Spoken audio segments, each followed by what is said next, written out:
ক্ষোভে অভিমানে দল ছাড়লেন ধলাই জেলার আইপিএফটি নেতা কৃষ্ণধন দেববর্মা সহ আরো অনেকে। হাত ধরবেন প্রদ্যোৎ কিশোর দেববর্মনের। মোহভঙ্গ হচ্ছে আইপিএফটির নেতা কর্মীদের। বিধানসভা নির্বাচনের আগে গাল ভরা আওয়াজে প্রলুব্ধ হয়েছিলেন তাঁরা। জনসমর্থনও মিলেছিল তাদের। সরকারে গিয়ে বেমালুম সব ভুলে গেছেন উপজাতিদের স্বার্থের কথা। বিগত এক বছরে একটি পদক্ষেপও গ্রহণ করেনি উপজাতি স্বার্থে। মন্ত্রী বিধায়কদের আচরণে ক্ষুব্ধ কৃষ্ণধন দেববর্মা আমবাসা জগন্নাথপুর বাড়িতে বসে সাংবাদিকদের কাছে একরাশ ক্ষোভ উগড়ে দিলেন। শুনুন তিনি ঠিক কি বলেছেন। কারণ আমি চিহ্নিত করে এখনো চলে যেতেছি। আমি তো এখনো রাজা তো বলে না আপনার পার্টি ছাড়া এখানে আসো। আমি তো আইপিএফটি এখনো থাকতে পারে, কিন্তু তাদের যে আচরণটা বুঝিয়ে আমি এখন এটা জাতির জন্য কাজ করতে পারবো না এই চিন্তা করে যে জায়গাতে অ্যামেন্ডমেন্ট সিডেন্সে অ্যামেন্ডমেন্ট বিলের জন্য আন্দোলন করা হয়েছে, এরপরেও যদি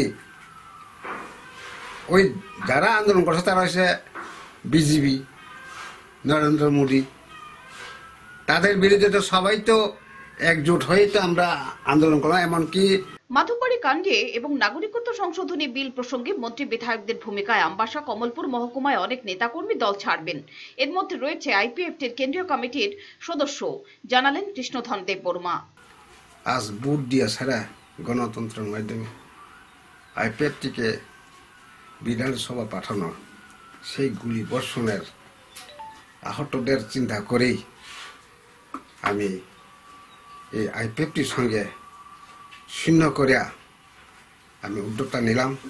শুধু আমি না, আমাদের আমবাসা এবং কমলপুর সাব ডিভিশন, দুইটা সাব ডিভিশন মিলিয়ে হয়তো এক দুইজন বাদে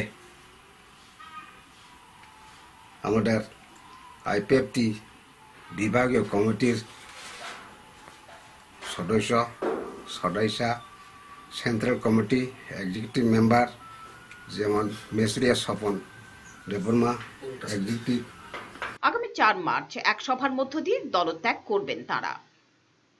রিপোর্ট, চ্যানেল দিনরাত।